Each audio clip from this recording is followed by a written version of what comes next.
In this video, I'll be breaking down an exchange between Sawyer the Fresh, and I'm not sure who the other fencer is. This is an exchange that showcases how assessing your opponent can lead you to victory. Let's get right into it. Sawyer moves forward and assesses the opponent's outside line by extending his sword forward. He then retreats and moves forward to assess once again. After a brief sword extension, he retreats slightly, angling subtly to his left.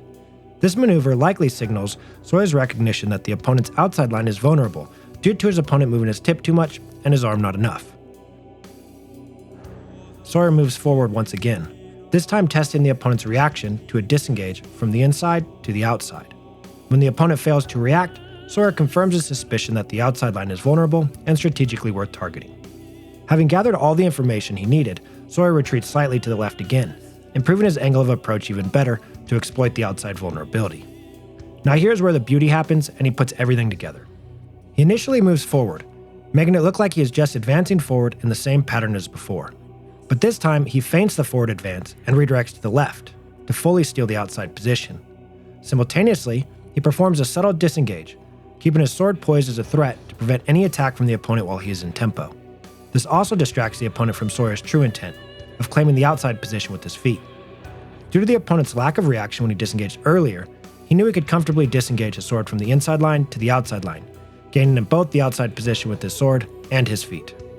Next, Sawyer executes a cut while slightly stepping back, luring the opponent into a closer measure. As soon as the opponent sets his weight on the ground, Sawyer explodes forward, slinging his opponent's sword downwards and lunges in with a thrust on the exposed outside line that he had previously stolen the angle on.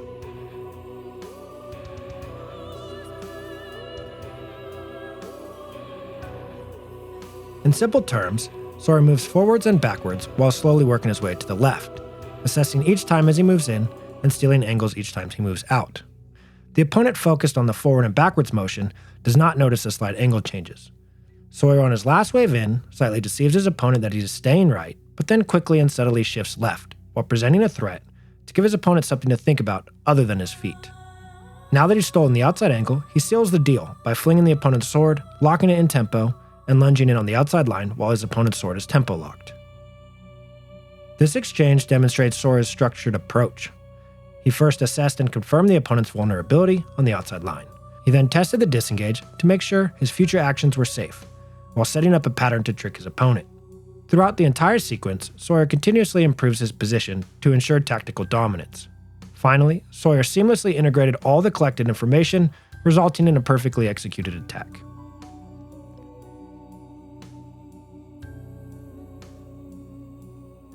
Let's cover what his opponent could have done to stop Sawyer from winning the exchange. 1. Obviously not let Sawyer get the outside angle through footwork. He should have mirrored his steps. And 2, instead of bringing his sword back up to try and attack, he should have parried with his offhand, which wasn't in tempo. He could have caught Sawyer coming in, and it would have ruined all of Sawyer's assessments by responding in a different way than he'd originally assessed. It's important to mix up your parries and movements just in case your opponent is constantly assessing you. If you like this video and want to see other breakdowns, then please subscribe.